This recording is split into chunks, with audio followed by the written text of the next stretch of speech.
Exclusivo, uma entrevista do comentarista político Roberto Azevedo com o governador do estado, Carlos Moisés da Silva.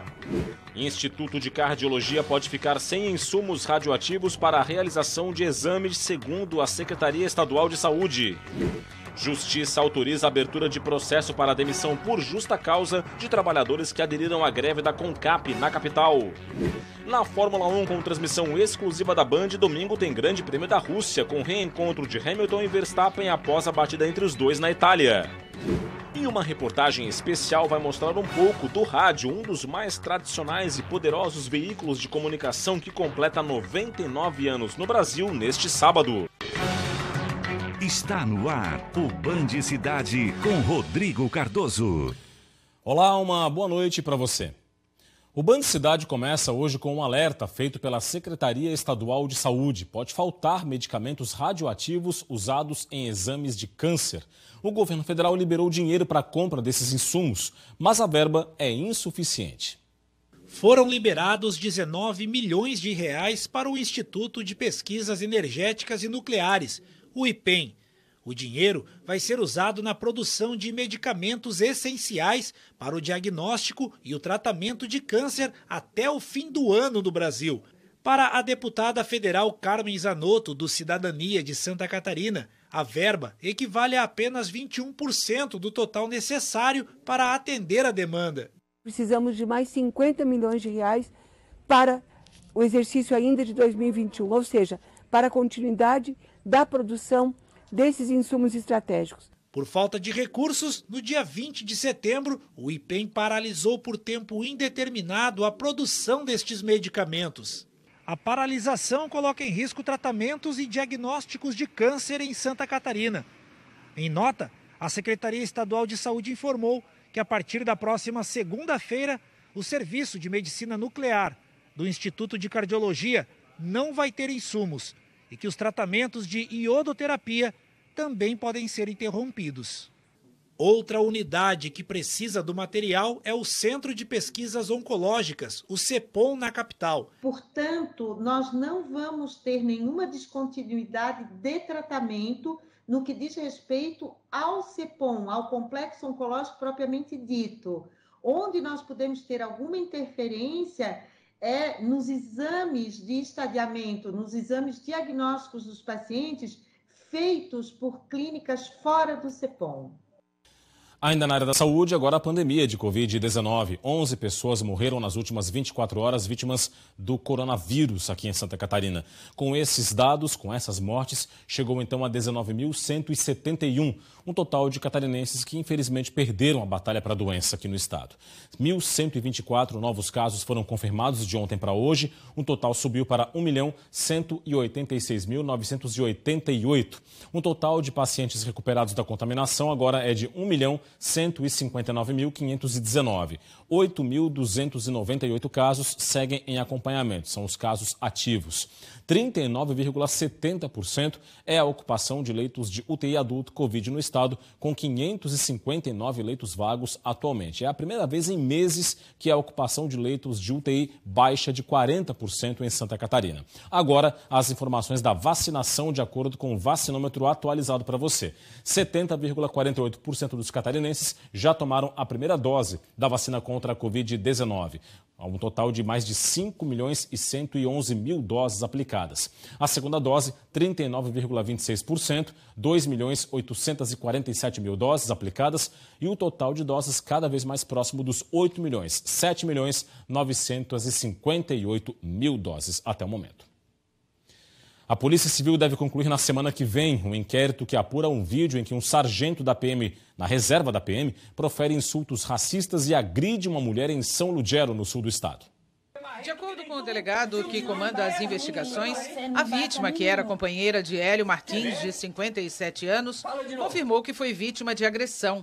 Ela fez as imagens no dia 16 de setembro. O vídeo viralizou na internet um dia depois. Nas imagens, o sargento da reserva da PM afirma que é racista e que odeia negros. Por que você tem tatuagem do jeito moreno, hein?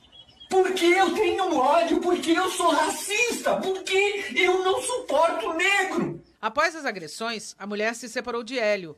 A polícia investiga não apenas o caso de racismo previsto em lei, com pena de até 3 anos de prisão, mas também a agressão contra a vítima. Não bata em mim, você não bata em mim. Quer ver? Fala de novo. Fala de novo, sua macaca.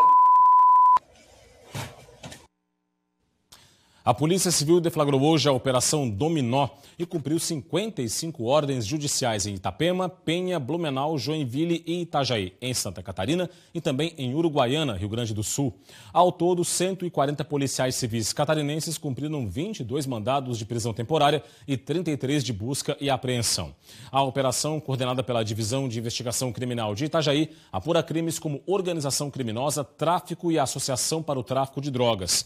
Os policiais apreenderam drogas e telefones celulares. E o Tribunal de Justiça do Estado autorizou na tarde de hoje a abertura de processo disciplinar para demissão por justa causa contra os trabalhadores que aderiram à greve da CONCAP na capital. A decisão é do desembargador Sérgio Roberto Baache Luz. O magistrado também estendeu aos dirigentes do Sindicato dos Funcionários a multa de R$100 mil por descumprimento da decisão que impedia os sindicalistas de bloquearem a saída dos caminhões de lixo e de tumultuarem a realização do serviço público. A Prefeitura já começou a rodar a folha de pagamento com o desconto nos dias parados e deve começar os processos por abandono de emprego nos próximos dias. Estamos de volta com o Band Cidade. Você vai conferir agora a entrevista exclusiva do comentarista político Roberto Azevedo com o governador catarinense Carlos Moisés da Silva. A administração de Santa Catarina e o ano que vem com eleição estão entre os assuntos abordados. Veja.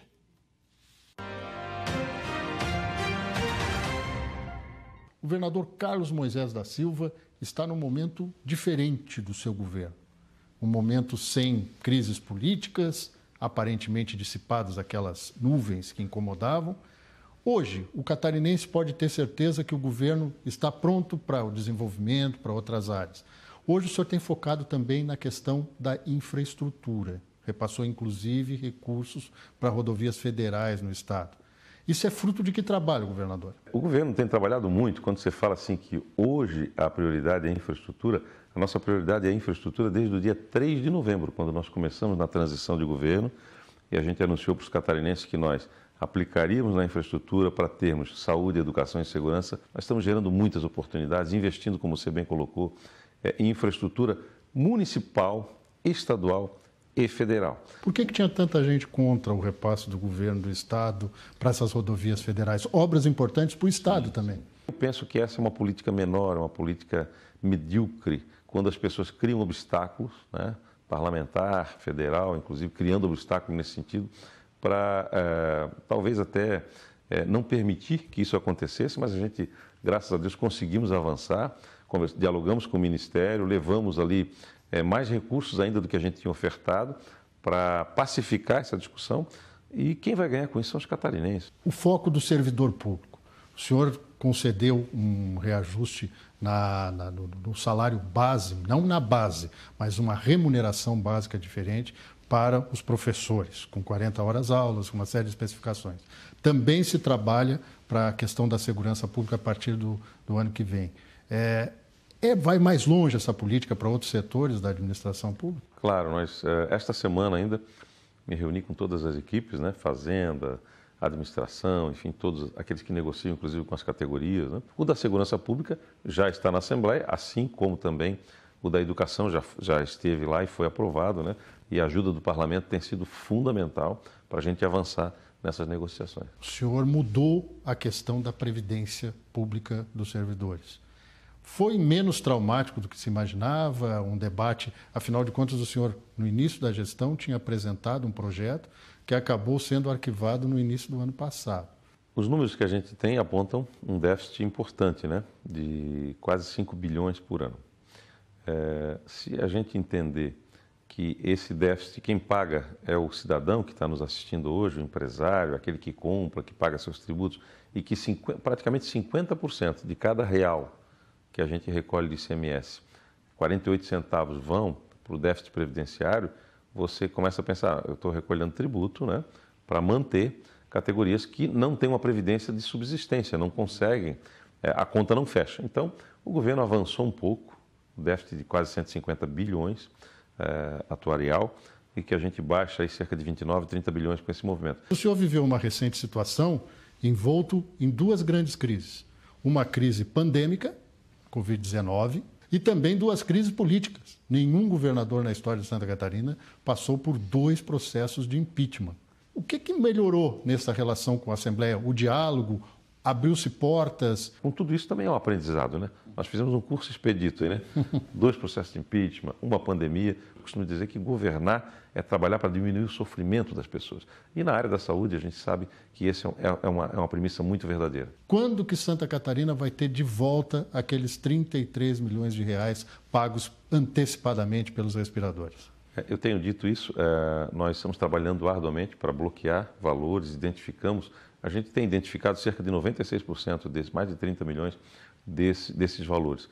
É claro que a gente depende de decisões judiciais importantes, em espécie, né, em dinheiro, de fato, cerca de 14 milhões de reais já bloqueados, está à disposição da Justiça, inclusive, e que o governo pede, então, que seja disponibilizado para os cofres públicos. Pauta política.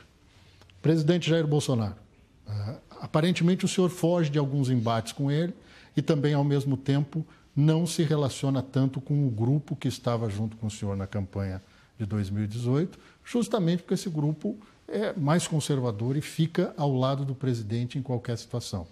Tende a mudar essa relação com o senhor, com o presidente, ou não? Não se trata de ser conservador. Algumas pessoas se afastaram porque queriam indicar cargos no governo. O que a gente estabeleceu na gestão feriu vários interesses, inclusive aqueles que estavam conosco, que entendiam que se ocorreu a eleição junto, poderiam optar, indicar cargos, e aí isso nos afastou. Fora isso, as pautas defendidas, especialmente na gestão do governo Bolsonaro, a gente tem feito aqui, na verdade, com maestria. Rapidamente, o senhor será candidato à reeleição? Estou focado na gestão, não discuto política em 2021. Como você bem colocou, a gente hoje tem um excelente relacionamento com a Assembleia Legislativa, com os parlamentares, que constituem a base do governo. E o governo só pensa nisso, em resolver problemas para o cidadão. E de que tamanho é essa base na Assembleia? É uma boa base, né? Nós temos aí mais de 30 deputados. A gente não precisa de muita gente, a gente precisa de maioria. E quando é que o senhor escolhe o partido, o novo endereço partidário? Como a gente tem prazos aí para ano que vem, eu entendo que não tenho pressa, farei uma escolha consensuada com aqueles que caminham conosco, né, para que a gente possa, de fato, manter a estabilidade política que o governo tanto merece, que os catarinenses merecem. Mas essa escolha passa, em algum momento, pela escolha do presidente da República de um novo partido? Eu acredito que não. Nós temos uma questão muito local. A política de Santa Catarina ela é muito diferente da política nacional. Tem players diferentes, tem composições. Isso acontece muito, né, nos outros estados também. Governador, muito obrigado pela sua entrevista. Desejo sucesso. O sucesso do governador é o sucesso do catarinense. Obrigado mais uma vez. Obrigado. Me desejo saúde, porque o sucesso nós já temos. Contra números e fatos não há argumentos. Muito obrigado. Hora de conferir como vai ficar o tempo neste fim de semana em todo o estado. Os detalhes para o sábado e o domingo, agora no Band Cidade.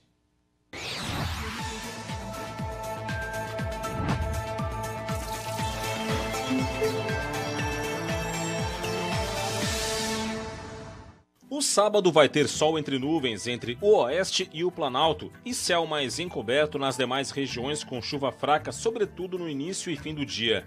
As temperaturas vão estar em elevação no oeste e meio-oeste e sobem pouco nas demais regiões devido à nebulosidade.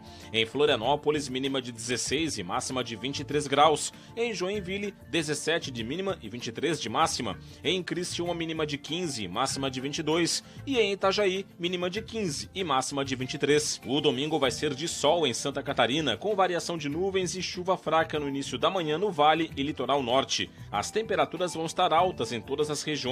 Na capital, mínima de 17 e máxima de 25 graus. Em Blumenau, variação entre 15 e 27. Em Lages, 13 de mínima e 24 de máxima. E em Chapecó, mínima de 14 e máxima de 30 graus. Hora das informações do esporte.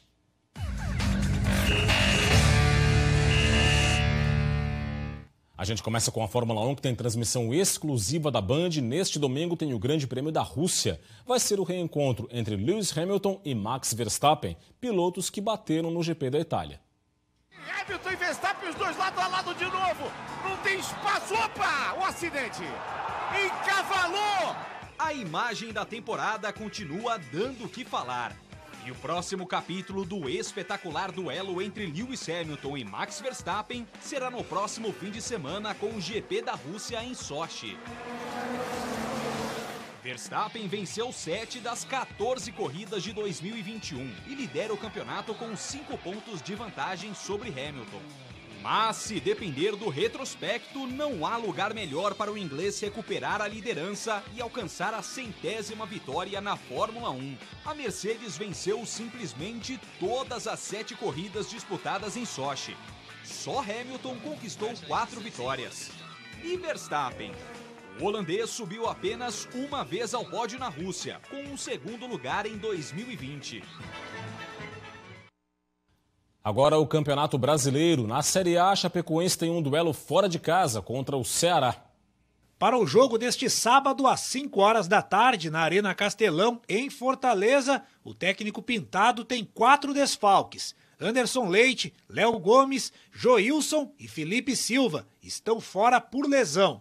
O zagueiro Cadu volta a ficar à disposição após cumprir suspensão. Lanterna com 10 pontos, a Chapecoense está a 13 do primeiro time fora da zona de rebaixamento.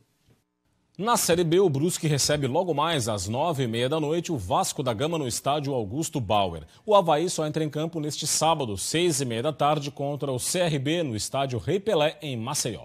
No Brusque, o duelo com os cariocas marca o retorno do público ao estádio Augusto Bauer. 750 ingressos foram colocados à disposição. O time não vence há 11 jogos, é o 15º colocado com 29 pontos, a 4 do primeiro time dentro do Z4.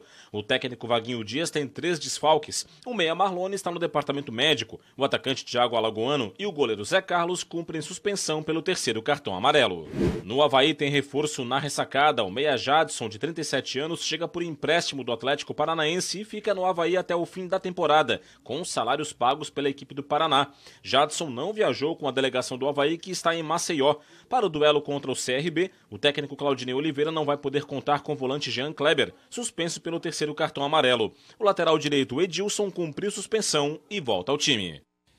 E o Superior Tribunal de Justiça Desportiva julgou hoje o caso de injúria racial que envolveu o Brusque e o meia Celcinho do Londrina. O clube foi condenado a uma multa de R$60 mil e a perda de 3 pontos na Série B do Campeonato Brasileiro. Com isso, o time caiu de 29 para 26 pontos, um acima da zona do rebaixamento. O conselheiro Júlio Antônio Peterman foi suspenso por 1 ano e multado em R$30 mil. Clube e conselheiro foram enquadrados no artigo 243G do Código Brasileiro de Justiça Desportiva, praticar ato discriminatório relacionado a preconceito. Amanhã, 25 de setembro, é o Dia Nacional do Rádio. São 99 anos de história no Brasil. O repórter João Paulo Cardoso mostra um pouquinho desse poderoso veículo de comunicação aqui em Santa Catarina. Mesmo escondidinho no canto da loja, é ele quem faz a alegria da Débora durante o trabalho. Além de eu ficar informada, alegra também meu dia, né? O Nilson, por sua vez, é adepto da tecnologia. Rádio, para ele, é no aplicativo do smartphone. O rádio é um instrumento inseparável da gente. Quem gosta de rádio não se separa nunca de rádio. Um veículo de comunicação cheio de histórias. O Ricardo é doutor em rádio e relembra as décadas de ouro em Santa Catarina. Aqui havia programas de radioteatro também, consequentemente, havia auditórios, programas ao vivo, como um programa chamado Sequências a Modelar. Né? Então, era um agito muito grande, era uma efervescência muito grande.